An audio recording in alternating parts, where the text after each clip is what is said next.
Waterfall to SL Motherland. Today, we take you on an adventure hike, and that is to the Eli Hatha of Maliboda in Nindagama. This area is considered to be one of the most beautiful areas of Sri Lanka. On our way, we came across the highest swinging bridge of the country. It is called the Nakawita Sanghili bridge. The villagers call it the Palama. Of course, one feels an increased heartbeat when he sees another person coming from the other side. This bridge is located across the Sri Pada River. The bridge is 150 meters long, 1 meter wide, and is located 102 meters higher from the ground level. A traveler who manages to reach the mid of the bridge shall be rewarded by Mother Nature with a splendid view of the surrounding scenario. The Nakawita Palama is located about 5 kilometers from Nindagama town.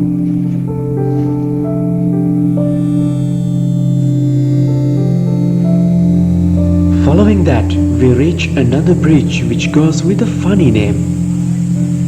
The Nakawita junction of the Nindagama road meets with the Maliboda road, and that is where we find the Sapattu Palama, in other words, the Shoes Bridge. The villagers know it better as Moda Palama.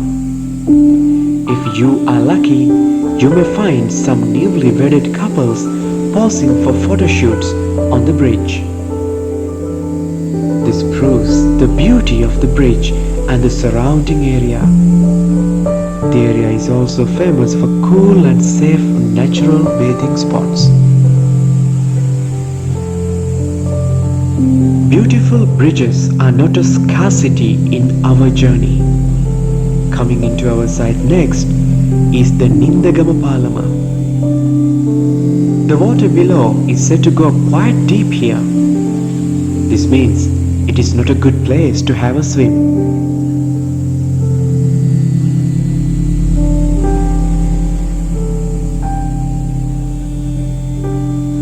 After reaching Ihala Maliboda of Nindagama, we travel about 5 kilometers in the Bambaragala road to get to the northwest side of the Sri Pada Forest Reserve. We enter the forest and walk till we reach a small hydroelectricity powerhouse. This is where we meet our first waterfall of the list of 7. The water of this waterfall nourishes a vast area, and it joins to Kalu River, one of the 4 main rivers of Sri Lanka.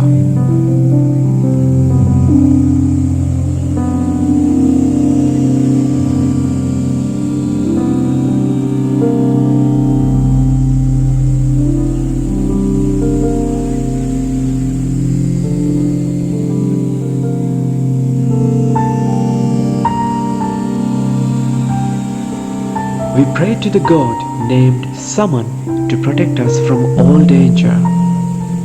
He is the regional god, and the prayer is a customary process. Thus, we light a lamp and make an offering to the god. We ask him to ensure a safe passage for us from the wild animals roaming and preying in the forest.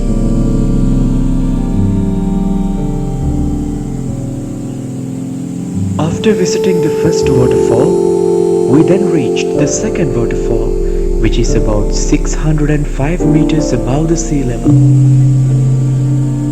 There were 6 people in our group, and all of us took part in this journey with utmost devotion. Throughout the journey, we refrained from consuming meat and fish. We carried many types of camping items for this journey. For instance, we carried a tent, a lighter, a kerosene torch, a pot, packets of noodles, biscuits, coffee, sugar, first aid, and repellents, etc. Our clothes were also cold proof.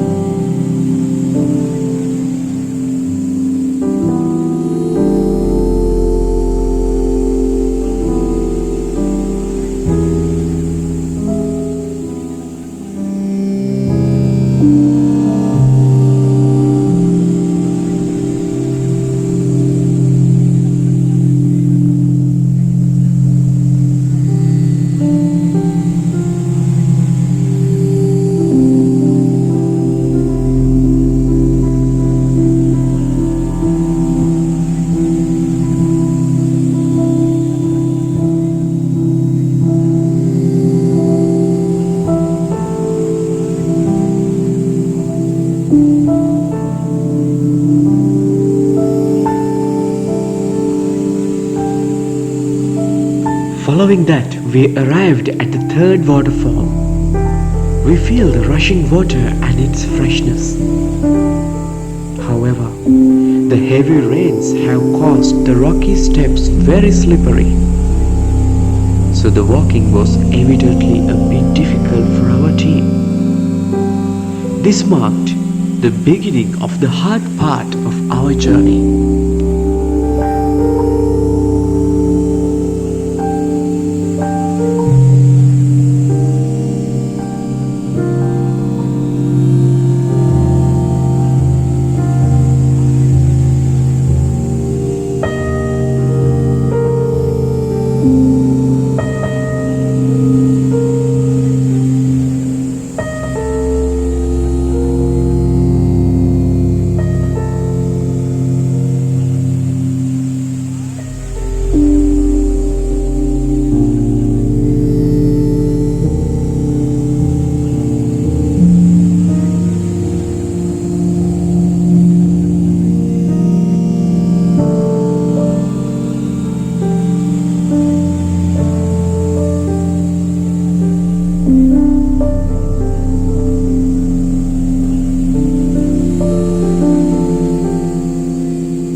From now to the rest of the journey, we are going to walk all the way in the forest. We marked our way by breaking few branches as a precaution because there was a high possibility of getting lost. This would help us to find our way back.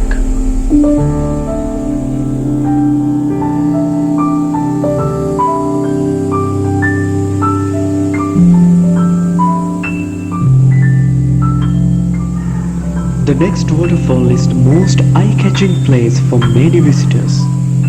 The exotic scene of this waterfall is furthered by the fact that it gets its water from two falls. The villagers we met on our way revealed to us that this was a great time to visit the 7 waterfalls because this was the rainy season to Sri Lanka. We were fortunate to enjoy the full glamour of these beauties. In this location, we also encountered some palm trees that we did not see anywhere else.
the next cascade seemed quite dangerous and risky to climb up to. Nevertheless, we made it to the top, and the amazing view was rewarding. We could even see the tea factory that we passed on our way from up there.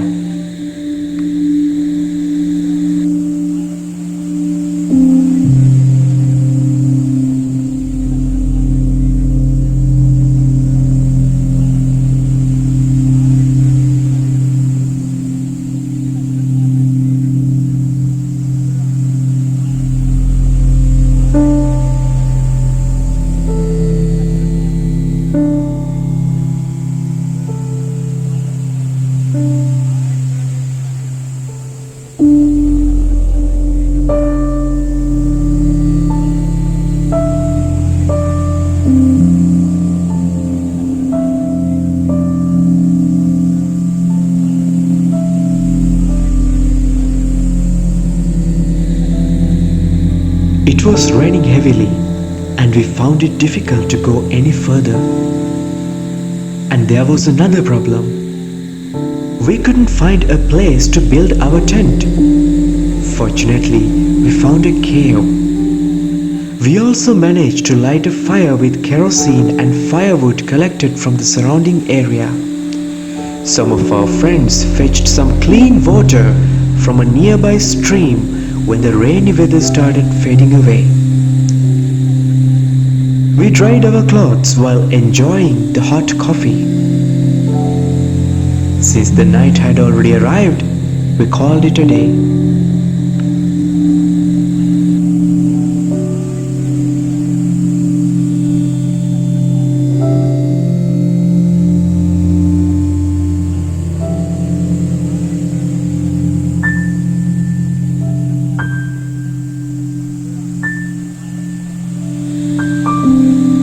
Someone had to keep the fire going.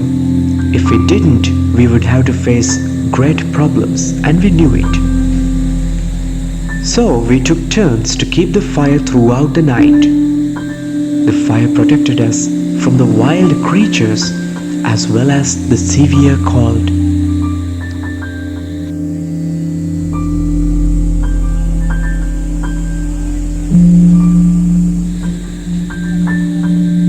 The following morning we set off around 7:30 a.m. Soon we encountered the next cascade, which was flowing so elegantly. We witnessed the undisturbed natural ecosystem with our own eyes. There's a strong belief among the villagers that a traveler in the gods region should not violate any of the divine laws, and that they should be very careful with their words. Thus, we refrained even from uttering words like tiger, elephants, and exhaustion. Our guides Pradeep and Sena strongly advised us to refrain from doing so. We also respected the local and regional beliefs and traditions. So we followed each instruction given to us by these experts.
On our way to the next waterfall, we came across some leopard feces. This alarmed us and we quickened our pace.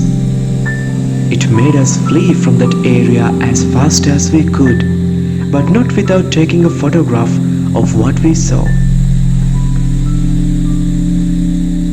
We realized how smart it was to have the assistance of guides in this journey. They were also very friendly conversation companions. We learned about many legends, stories, and incidents with poachers, and also the power of the guardian god. We felt his presence in the forest.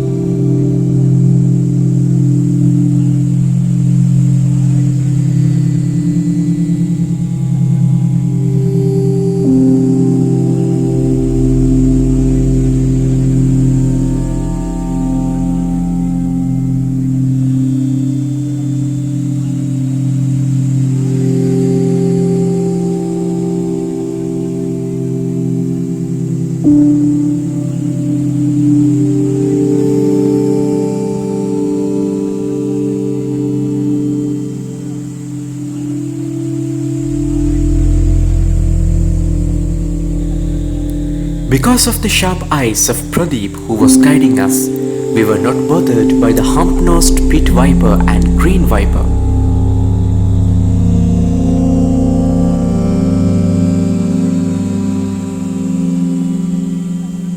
We made our way to the last waterfall among the rocks.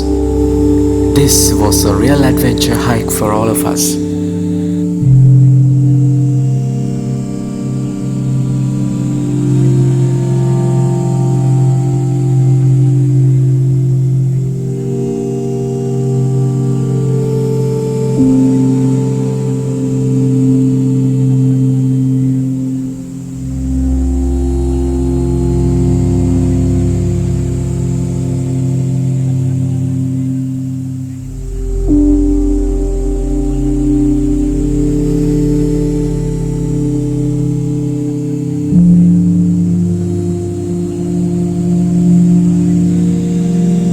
We were wondering if this was a real paradise or a waterfall cascading down from paradise itself, because it was so amazing.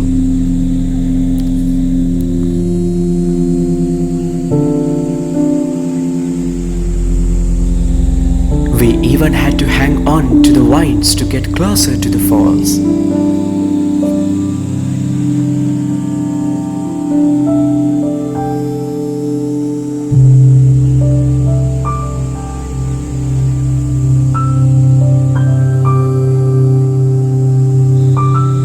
Even the environment was different near the waterfall, and it was more than 1,000 meters above the sea level. The water spray of the waterfall spreads far and wide like snow. We decided not to proceed further as the road and rocks were slippery due to heavy rain. From here we come down after 4 or 5 hours walk. During the journey, a number of leeches were found on our legs. We had a very pleasant and adventurous experience overall.